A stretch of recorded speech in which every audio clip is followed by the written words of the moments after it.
Om Namah Shivaya, Shivaya Namaha.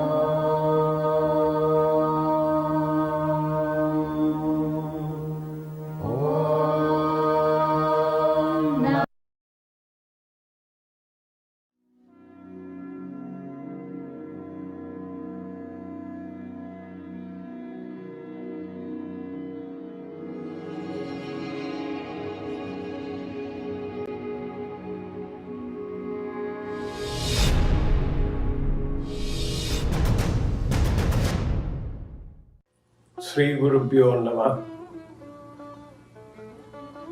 The Rochester Temple, Rajarajeswari Devi. In this country, it had its beginning first in Wickham Boulevard, Sodus Point, New York. From there, she moved to 254 Cedarwood Terrace. And from 254 Cedarwood Terrace, she moved to 871 Old Ridge Road in the town of Ontario. And in August 1987, she moved to 33 Park Circle. And in 1991, the Stroudsburg Ashram gave the Vigrahams of Sri Rajarajeswari, Mahaganapati and the Shivalingam to us, and she arrived and was installed by my Guru at 33 Park Circle. We moved her to the present property because of lack of space. In May of 1998,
and as many of you know, we have quickly grown out of the space. And we have decided that a permanent temple structure to house the Devi and the other murtis in the temple is all but essential. We have to provide a permanent home so that the next generation that is growing up practicing the Vidya will be able to practice it in the same format that my esteemed Guruji introduced, meaning accessible to all. Anyone who wants to learn the Vidya and learn the rituals of Sanātana Dharma, this temple will allow their growth in it.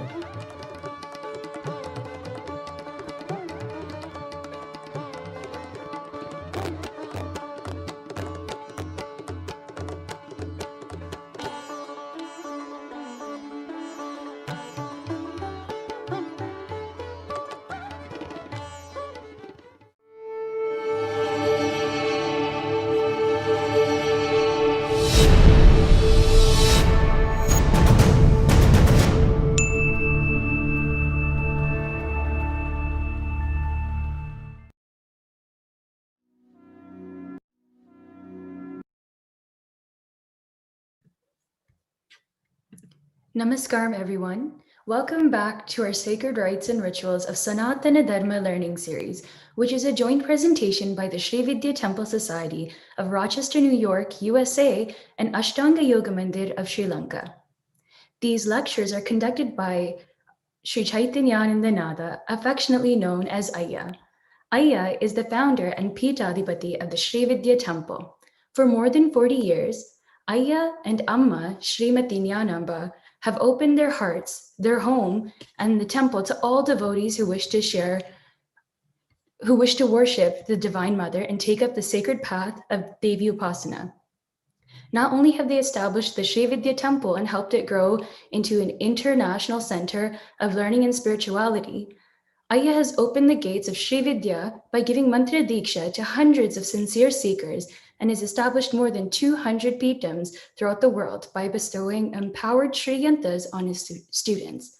Both Ayya and Amma have dedicated their lives to the noble mission of preserving and spreading the knowledge of Devi worship and the rich tradition of Saiva Bhakti. Throughout these learning series, Ayya continues to share his wealth of knowledge as he continues his dream of making learning accessible to all individuals. A few housekeeping reminders. Before we begin today's session, we kindly ask that everyone uses the question form to share any questions you might have pertaining to the content discussed.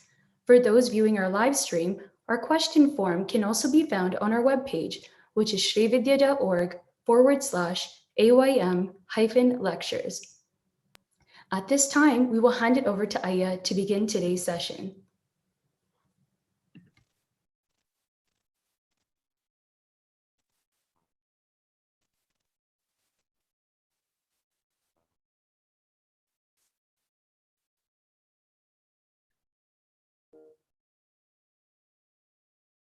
Namaskaram.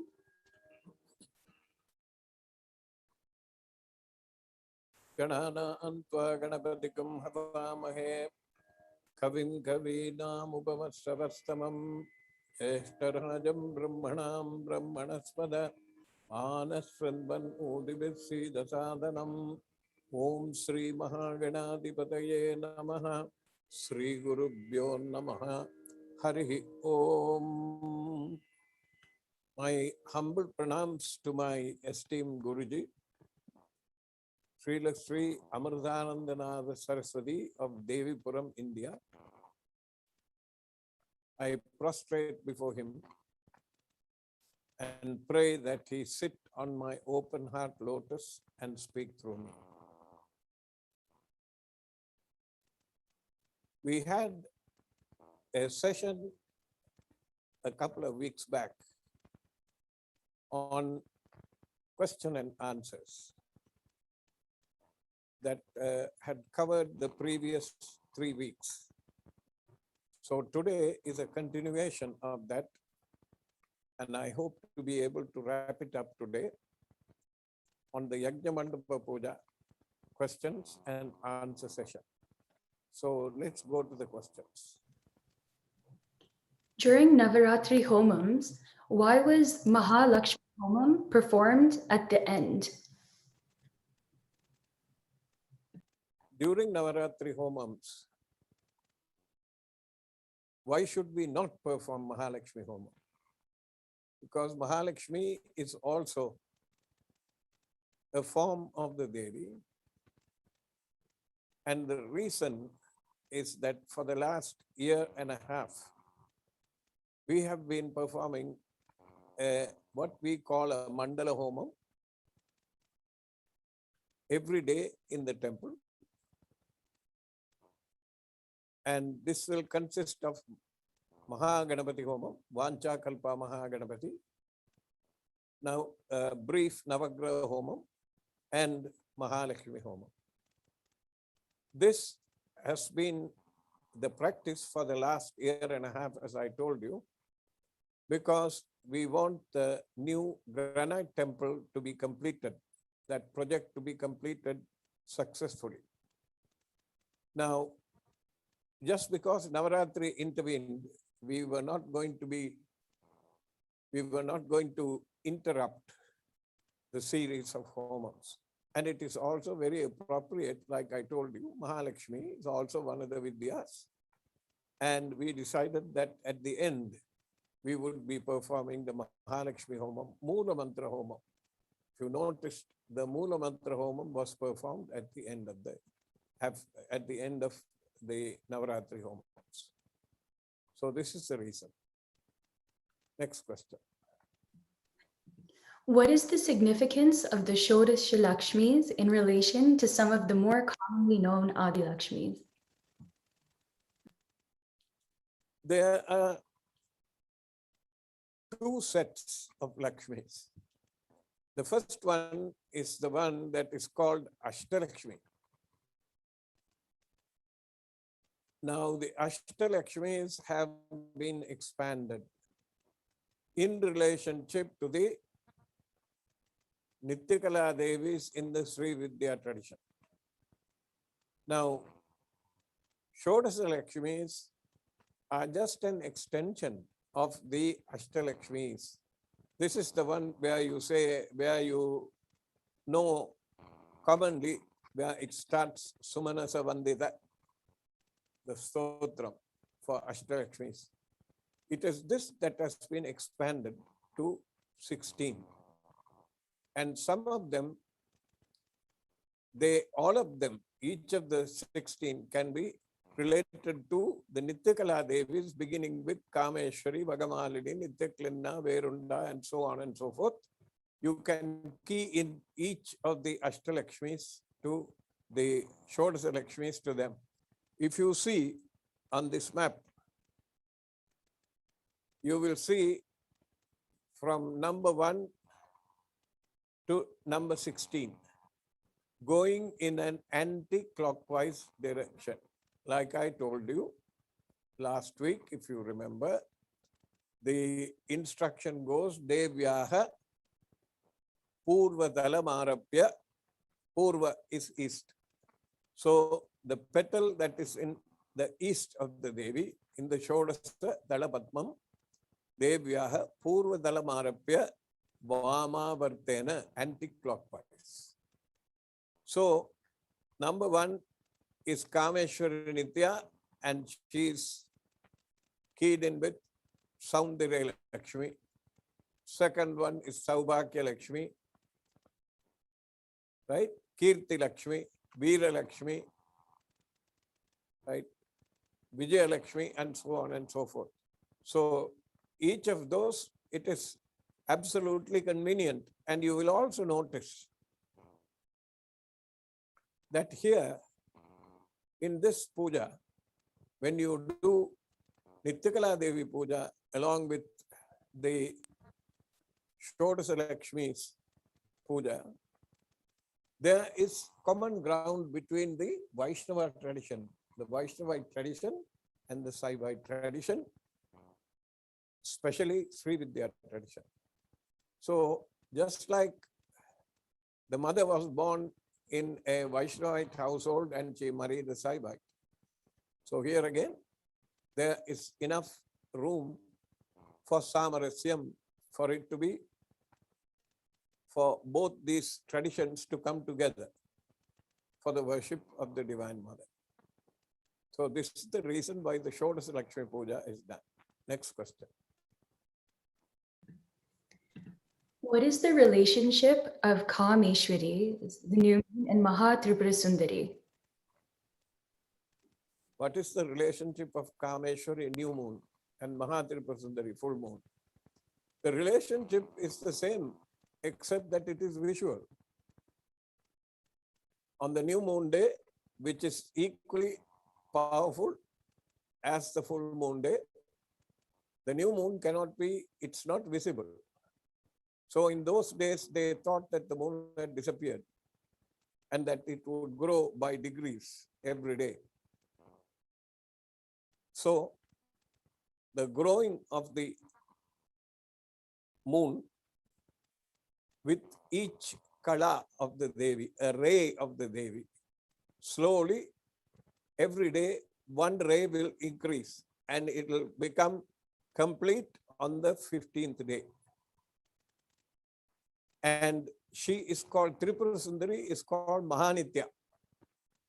She is the one that is available to the devotee. For example, the Abhirami Pattar story in Tirukadayur, for him, every time he closed his eyes, he could only see the full moon and the face of the Devi exactly like a full moon, incidentally. On Paurnami days, there is a method where you can mentally close your eyes and draw the Sri Chakram on the face of the moon that is visible. That is a particular type of upasana that can be performed. And it is very enjoyable, except that if it happens to be a cloudy day, then you can't do it. But if it is clear and you see the moon's face, you can draw the Sri Yantram and perform the puja to it.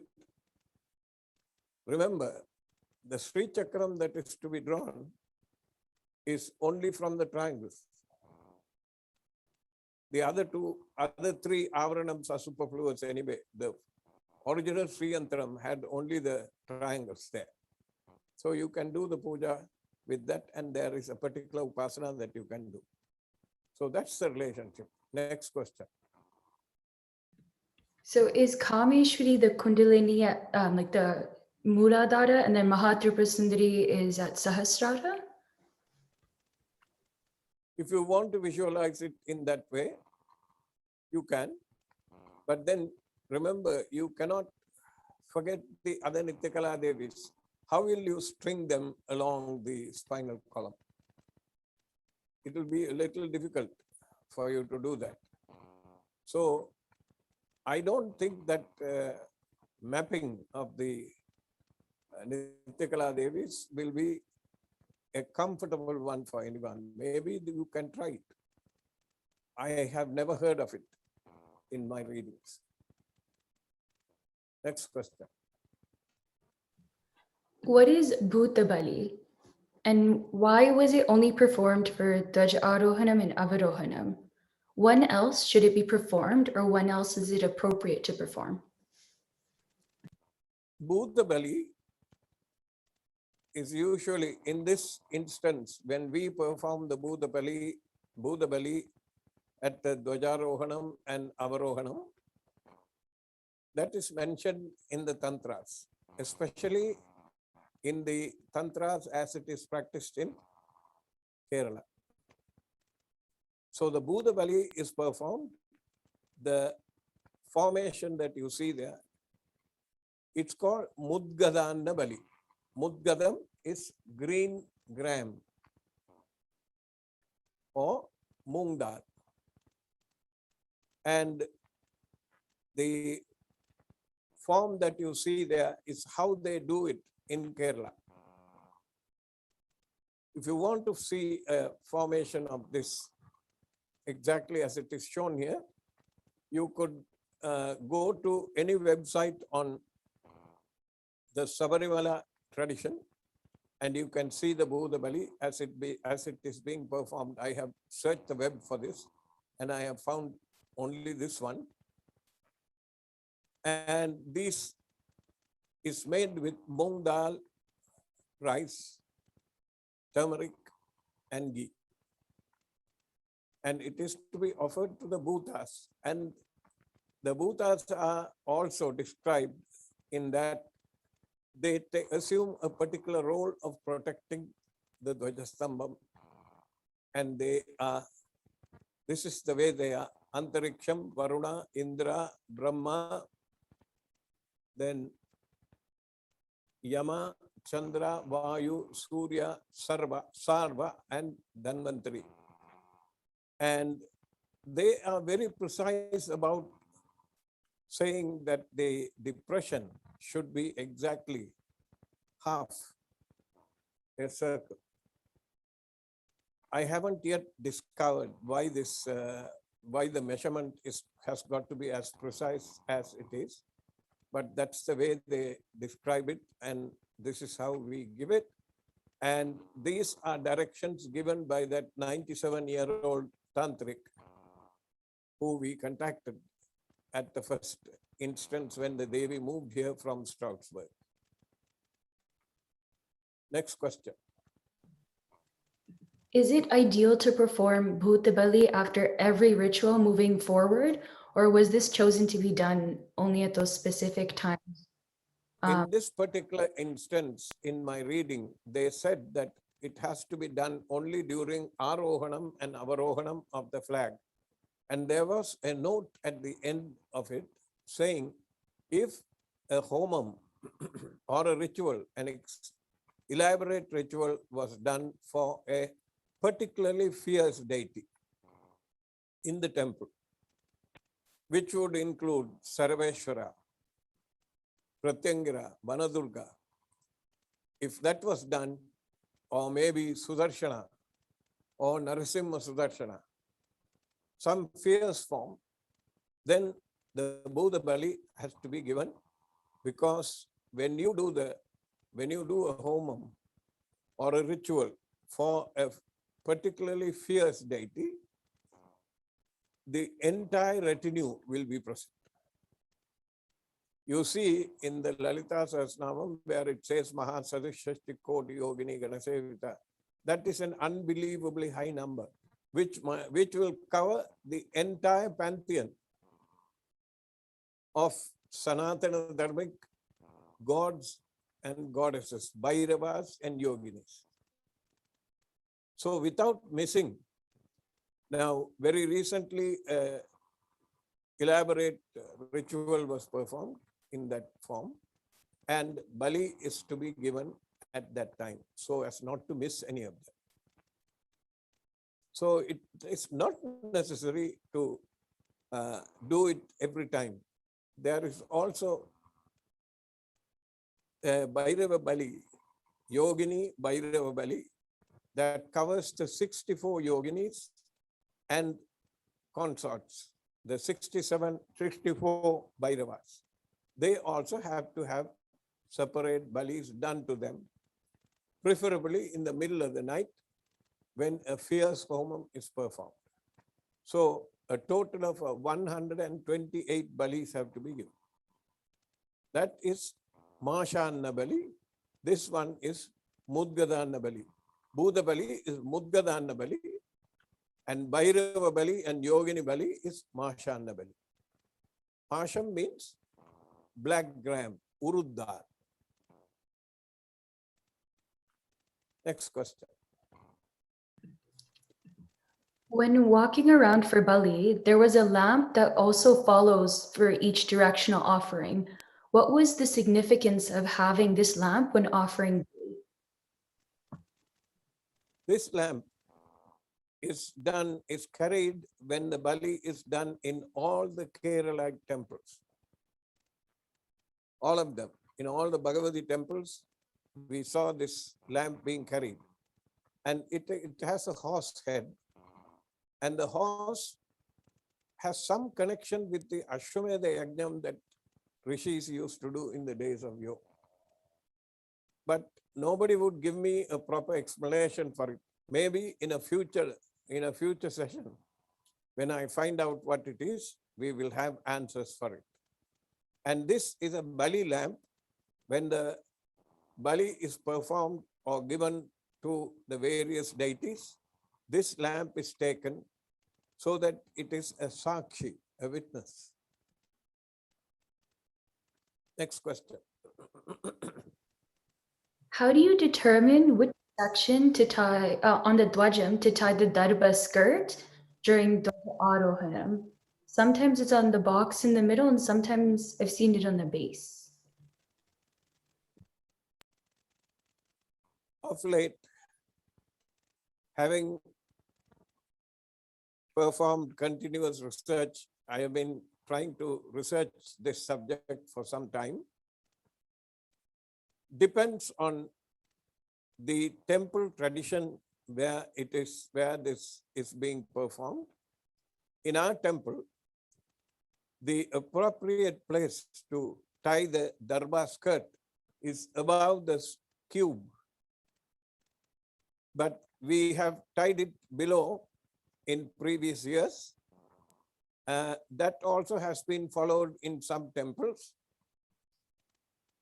I am told in a Shiva temple, the appropriate place to tie it is above the cube. But if you notice, in our temple, the Dvajastambham is only 8 feet 2 inches tall. Therefore, tying the skirt is going to be completely obliterating the view of everything else. And the flag also. In most temples, I am told it is raised and tied only with the darba rope. And no clothing is offered to the dvaja. In our temple, we offer a dhoti and a shawl to it. And maybe the reason is, and also in other temples, I am told, especially if it is done in the agamic tradition,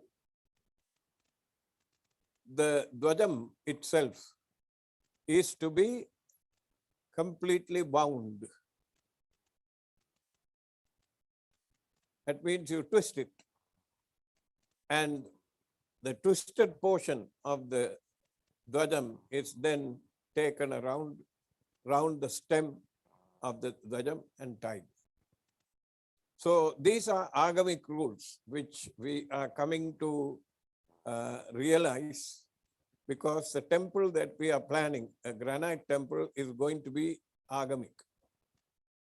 Therefore, we will have to, and you will also notice that the Dvajastambham in most temples is at least 20 feet tall. Therefore, it is easier for them to tie the thing. And the Dvajam itself contains only the Vahanam of the main deity inside. And once the Dvajastambham is installed, they call it, the wood that is inside is called a Vairamaram. Vairam means a very strong wood. Something obviously that should not rot. And the connection between the Dvajastambham and the Mula Murti is established. It is the most important object in the temple, in that temple after the Mula Murti. So you have to pay absolute attention to what you're doing. Now, these are agamic rules. So far, we have had our temple is a place where the agamic side and the tantric side, they come together and they intersect in places. We will be doing further research so that we will be able to do it properly in the new temple. Next question. On that note, you mentioned that it would be typically tied, or recently you noticed that it was tied above the box or the square portion. Is there a reason for it to be tied that high up? No, the reason what they give in the agamic thing is the stem has to have the same number of spirals, rings, as a human being's spinal column. The vertebrae, say if there are 34 or 33 or 32, exact amount of Now, in our temple, in an 8-foot high Dvajastambham, how many rings can you put? You cannot. So, it is built according to the tantric tradition that is inside, where the rings are only a representation. You cannot count the number of rings and say, okay, this is the way it should be. No. Each of them represents a certain number of vertebrae. So the space is not enough. It is the skirt can be tied above the square, above the cube, and the parangikai. If you can go back to the slide where you can see the spherical formation that is there. See where it has been tied here is around the parangikai. That parangikai has to be treated as the Mula Murti. And I have found out that abhishekam has to be done to it. And that abhishekam is to be done in silence, with the person who is performing the abhishekam chanting the Mula Mantra within himself and performing the abhishekam. And there should be an assistant that we should be able to drain it. Obviously, in our temple, the draining facilities are still not there. Simply because it is a tantric temple and we do padhyam, that is washing of the deity's feet is done in place of the abhishekam. But we should start doing the abhishekam also. Okay, so if you tie it like this, you cannot perform the abhishekam to it, because you have to use milk. Milk will stay inside the skirt, and after a couple of days, it will start to deteriorate and the smell will be there. So it's not practical in a tantric temple.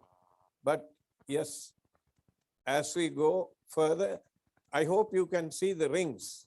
Those are the rings I was talking about. You're supposed to have the same number of rings that are there as a person has vertebral bones, vertebral column bones. Next question.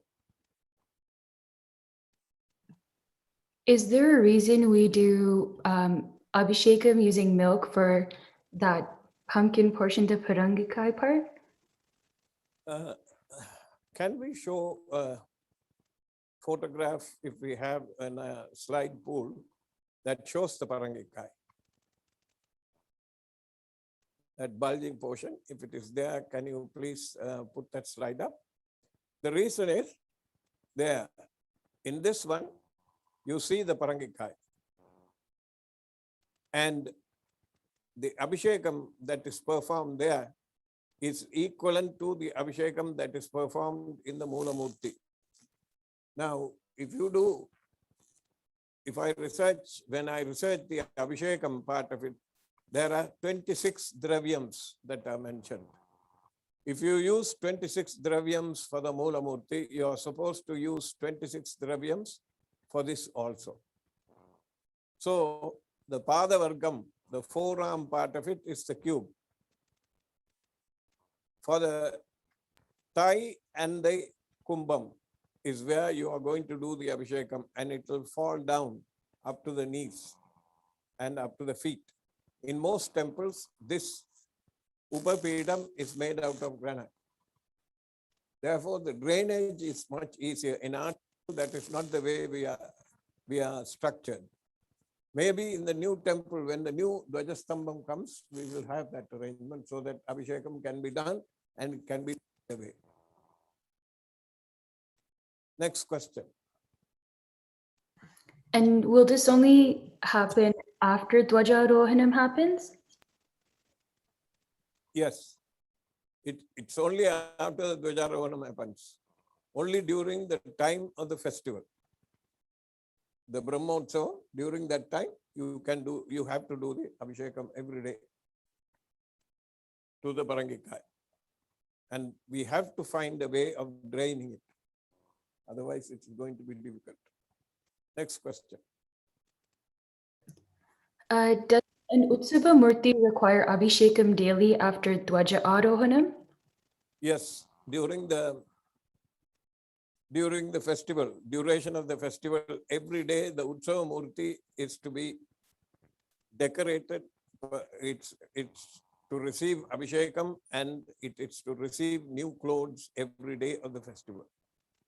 So from next year, we will have to make, so that we get used to this, we will have to make arrangements so that every day in the afternoons or sometime between the morning puja and afternoon abhishekam is done just to the Utsava Murti with milk and water, and she's dressed every day. Is that So, yes. Is that from the moment that we start Dwaja Arohanam, or would it be from day one of Navaratri? Every time the dwajam is to be worshipped, this has to be done. That means from day one up to Vidya Dasami, we have to do that. Next question. When practicing a sadhana, is the goal to always attain the siddhi of a specific dasamahavidya, if that's what you're practicing? When practicing a sadhana, it's the goal to always attain siddhi of that dasamahavidya. I should say the goal should be sayujyam. That means you become that deity. If let us say you are doing Tripura Sundari Upasana, what is the aim of Tripura Sundari Upasana? Aikya Anusandhanam. That means you and the deity become one and the same. It's not that the deity and you are separate. You don't realize it because you are got various, the 5 sensory windows giving you different information, your prarabdha karma, and all of that coming into play. The ultimate aim is to drop all these external appendages that prevent you from realizing that you and the Tripura Sundari are the same. You unite with her, in the sense you merge with her, and then you realize that all this time you have been worshipping the same deity that is inside you and inside every living being in this universe. So that should be the aim for all the vidyas. Aikyanusandhanam. Next question.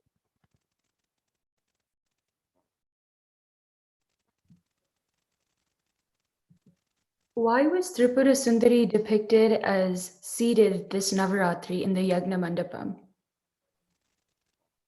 And did that have... Depicted as seated this Navaratri in the Yagna Mandapam? Oh. Yeah.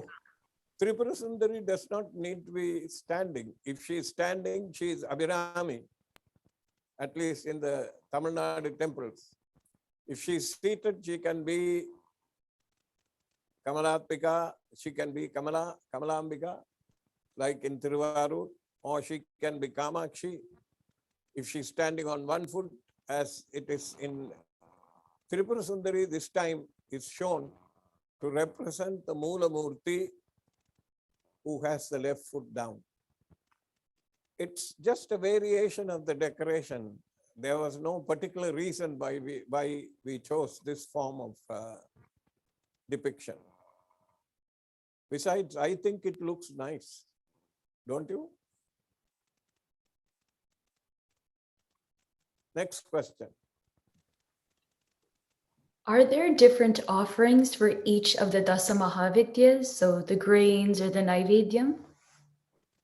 There may be, but please remember, if you are not sure of any deity, whatever it is, not only the different Mahavidyas, any deity, if you are not sure what Naivedyam to offer it, sweet rice, Sakkara Pongal, is the one that will cover all of it. And if you want to be a little more creative, make yogurt rice, both of them, or yellow rice, or all 3 of them together. That will cover any deity. further research needs to be done on the different aspects of the Dasamaha Vidyas, because of late there have been a succession of new books that have been printed by people who have studied the Kashmiri Saivism, Kashmiri branch of Saivism, Abhinav Gupta school and others.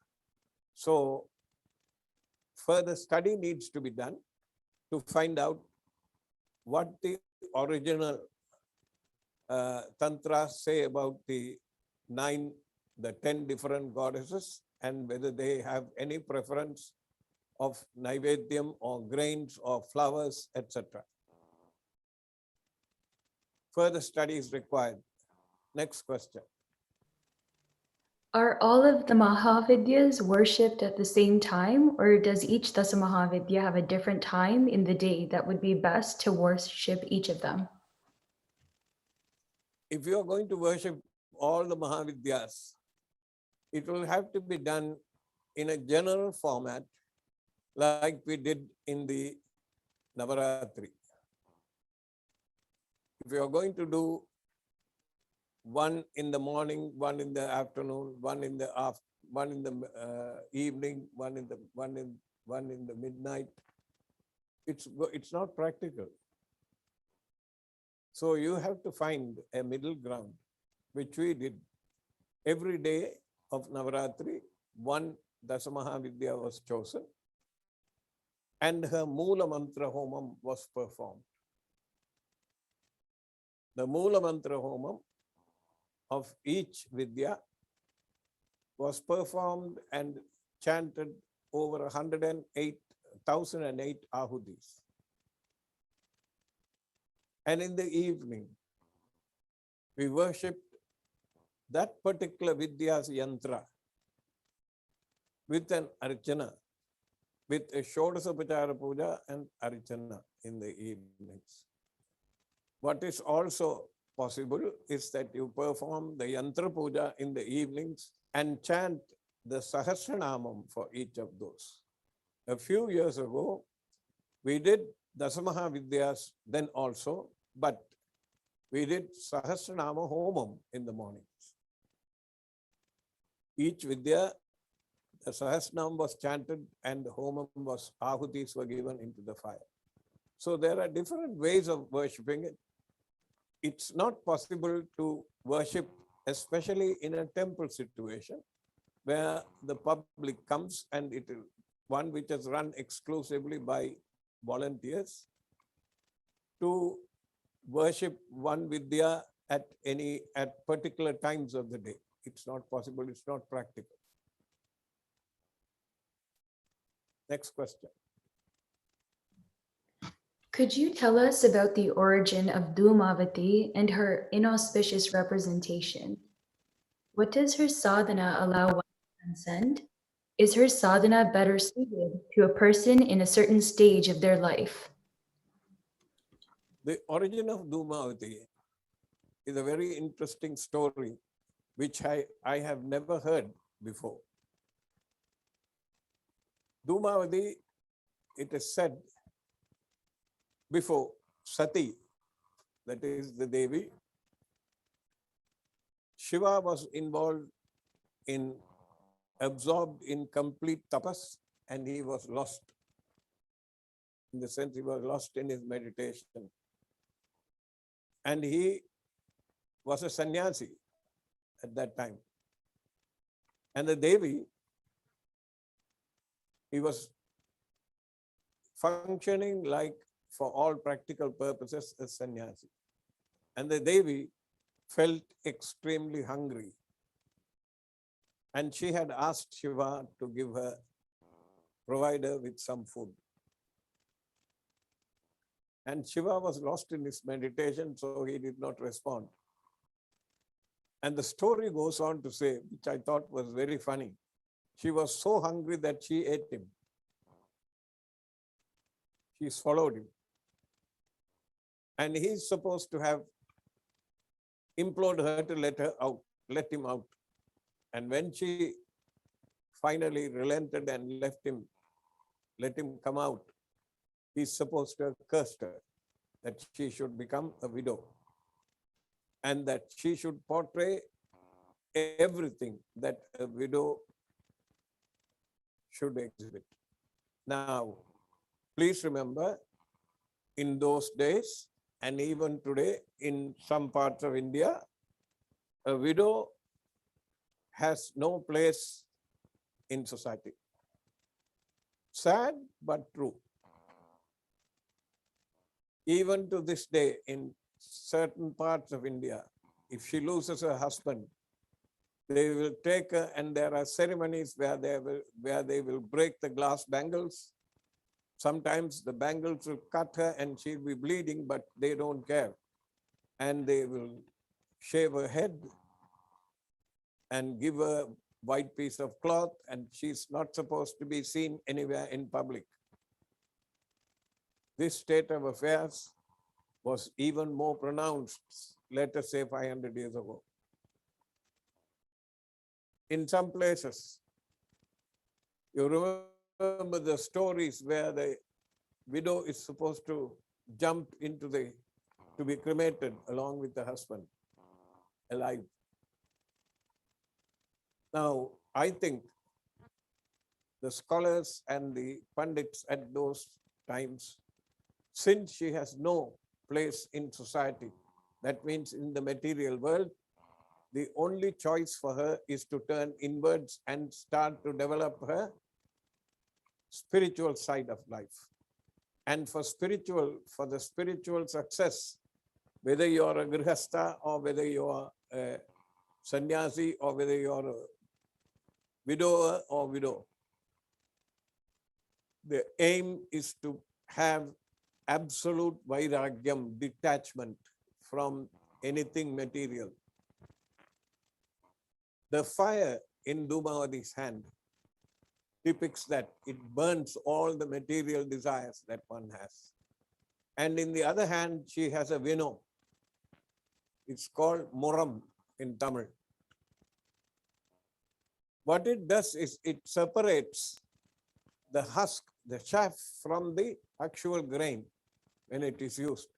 So it will remove all the materialistic aspects from a person's desires, from a person's mind, and it will give you only the pure knowledge. This is what Dhumavati represents. Now, if Dhumavati is worshipped, Dhumavati will produce absolute vairagyam in a person. There are 4 or 5 versions of Dhumavati's mantra. Om Dhumavati Swaha. Now, Doom Dhumavati, Doom Doom Dhumavati, Doom Doom Doom Dhumavati, Doom Doom Doom Doom Dhumavati, like that. Which each Doom, the vairagyam is supposed to penetrate deeper and deeper and deeper into your psyche, and you will become totally detached from anything that ties you up with the material world. So this is Dhumavati's worship. I feel that the rishis felt a need for this, because not everywhere was sati practiced, that is, where the widow was cremated with the husband. In other parts of the world, other parts of India, she was allowed to live like a hermit. And they wanted to create this detachment in her mind. That is why Dhumavati Upasana was given.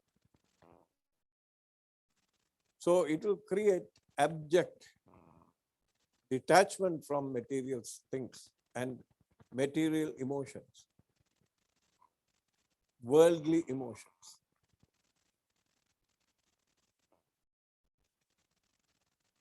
Okay.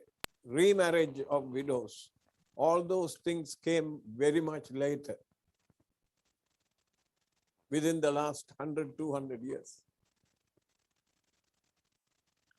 So Dhumavati represents total detachment. Next question. On that note, is her sadhana better suited to a person in a certain stage of their life, or can anyone practice it? Do they have to be at a certain point in their sadhana? Can I see the questions?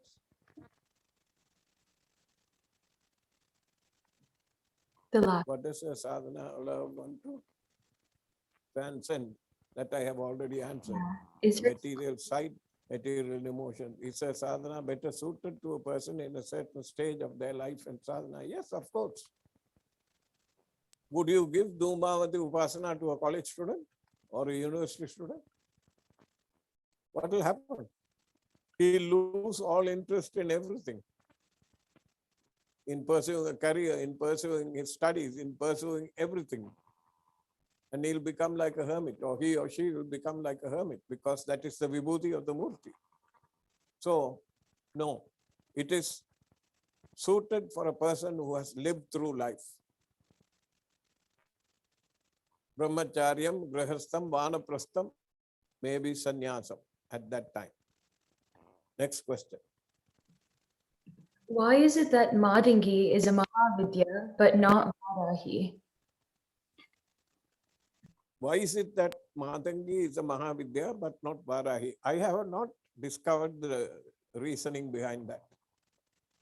Because my focus is Mahatripura Sundari, and I haven't gone into these arguments or these things to find out why this is so and why this is not so, because I haven't yet completed the Upasana of Mahatripura Sundari and I don't want to get distracted.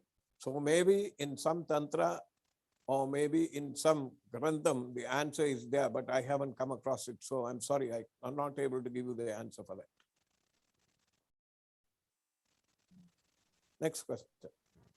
What are the risks associated with worshipping more than one Dasa Mahavidya? Can you be pulled away from Sundari?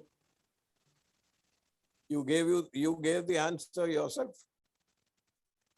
Whatever that you choose, whatever vidya that you choose to worship, you must stick to it. If you try this one, a little bit of this one, a little bit of that one, and a little bit of that one, it's going to distract you. It's going to take you more than one lifetime to reach anywhere. So the risk is that it will pull you away from your stated sadhana. If your guru has given you Mahatripura Sundari, stick to it.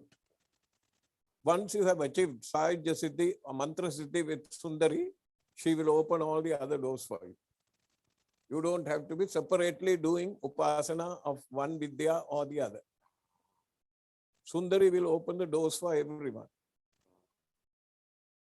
Okay, so the risk is that you get distracted.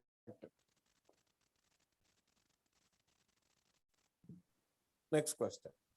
Is Madangi represented in the Devi's Ayudham different from the Dasa Mahavidya Madangi?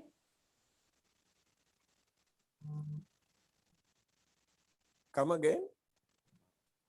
Is Madangi represented as Devi's Ayudham, her Ikshidandam, different than when she's depicted as Madangi in the Dasa Mahavidyas? Just like the Mahalakshmi that is in the Devi Mahatmyam is different from the Mahalakshmi that is there in the Dasa Mahavidyas, or the Mahalakshmi that you and I are familiar with. There will be differences in maybe the weapons, the weapon Madangi coming out from the Ikshudandam.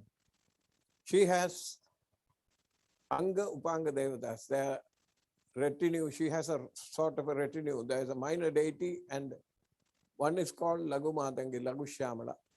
Rajashyamala, Lagu Shyamala. Then there is Naguli, right? All these are there. I haven't yet read that with Matangi in the Dasamaha Vidyas, that she has the same. So maybe it's a different manifestation in the Dasamaha Vidyas, and it's a different manifestation in the weapon.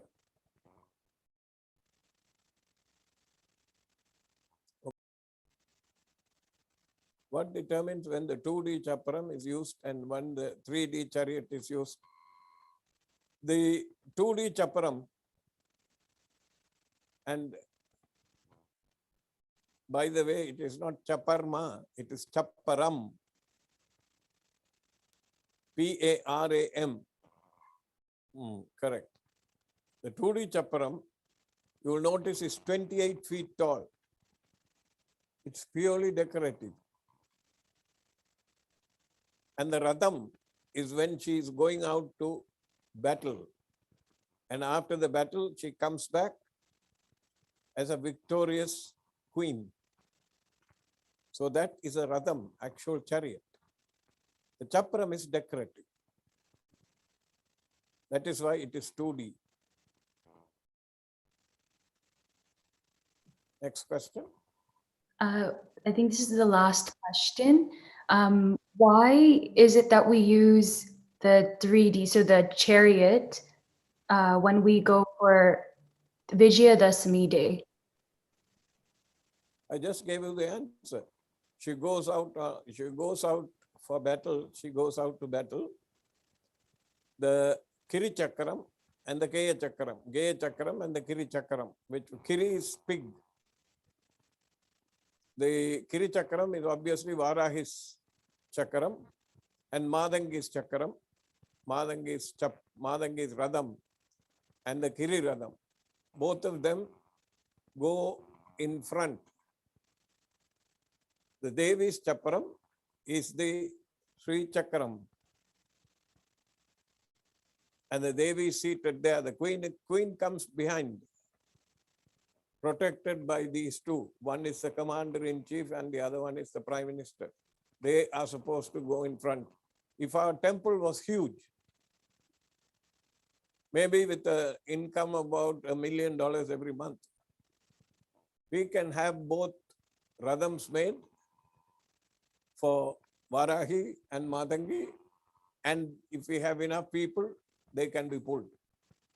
That will be the complete Radham festival, because we do not have that kind of thing.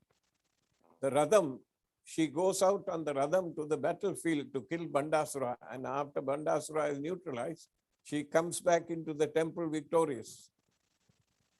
Okay, so it's a victory ride. That's why it is done on Vijayadashami Day. Okay.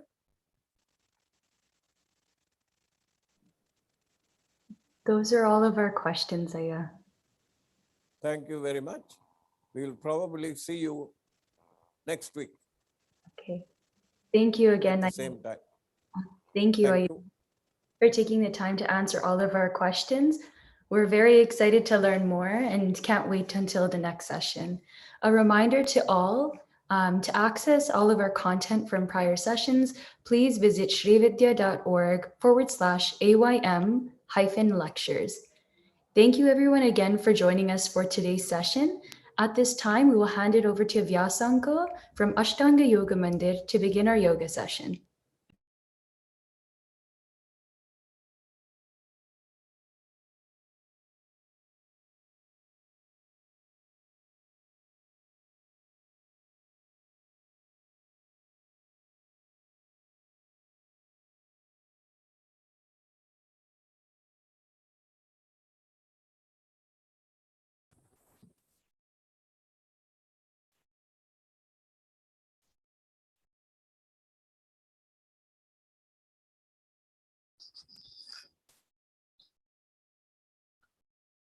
Greetings and pranams to Ayya and all the members of the Sri Vidya Temple and all the members of the Ashtanga Yoga Mandir. So today we will have a session, a basic component which comes under the Varmam, or which is called as the Varmology, that is Varma Kalai and Sallu. So basically, before you start any of the yoga practices, it is very nice if you can activate certain regions of your Varma system, Varma points, which will be very helpful for the progressiveness of your practice. So in our body, if you take, there is about 108 Varma points, And then there are some areas which you need to always focus.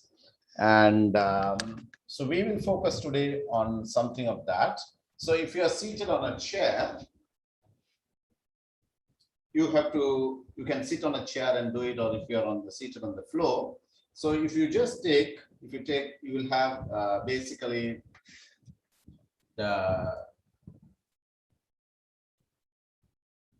charm. So this is, if you just take 1 palm measurement, and if you nicely measure, it will be of 2. So you keep it exactly in the first, and then you will start activating about 27 times clockwise.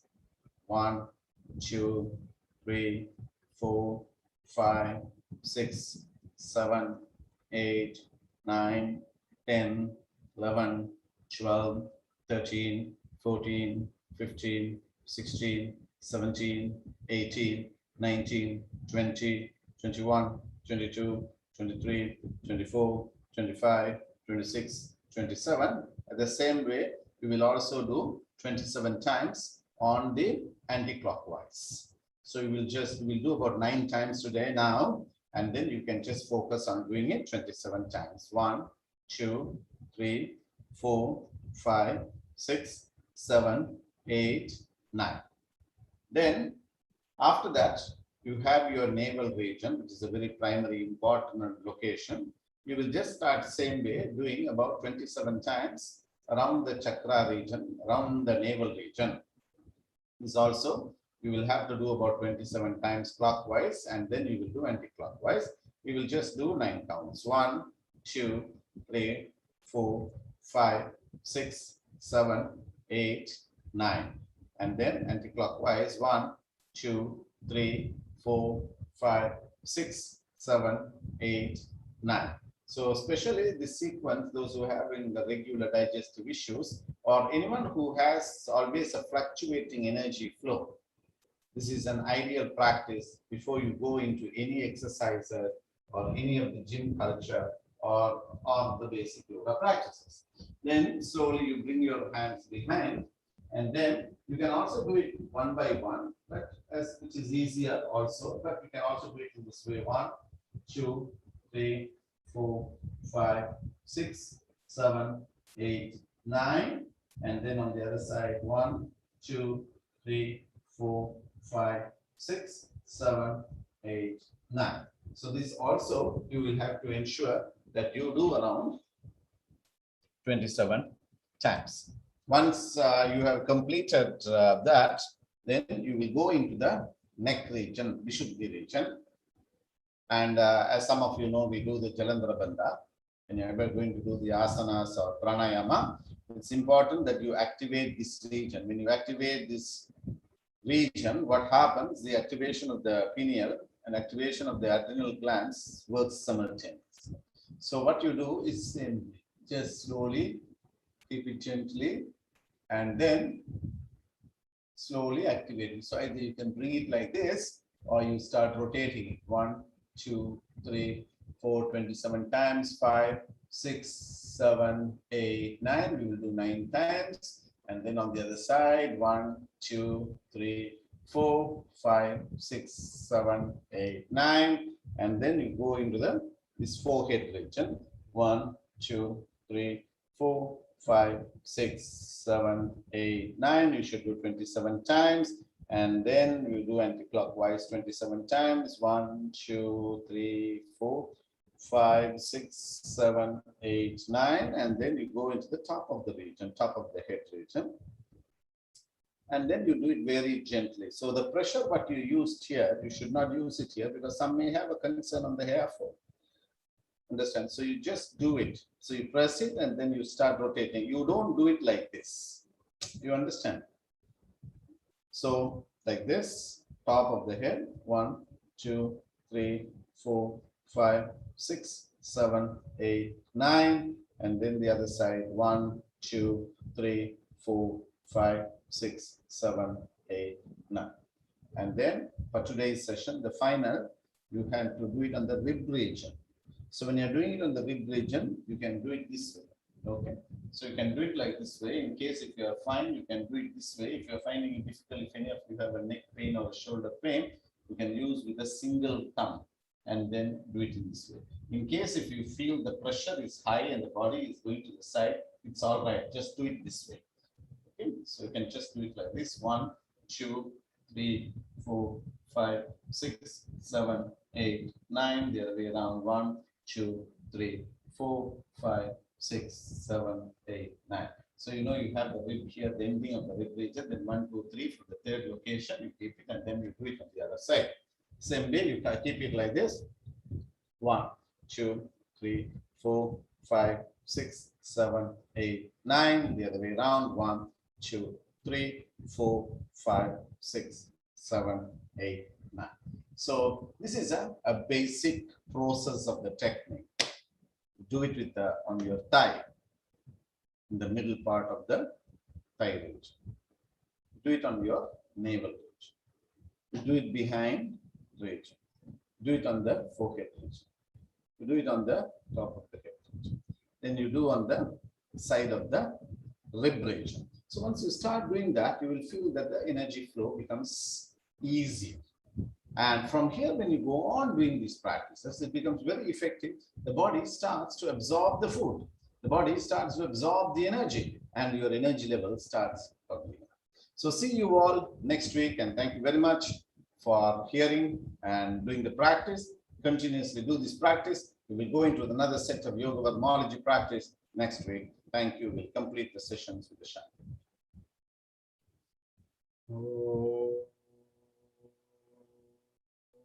Shanti, Shanti, Shanti.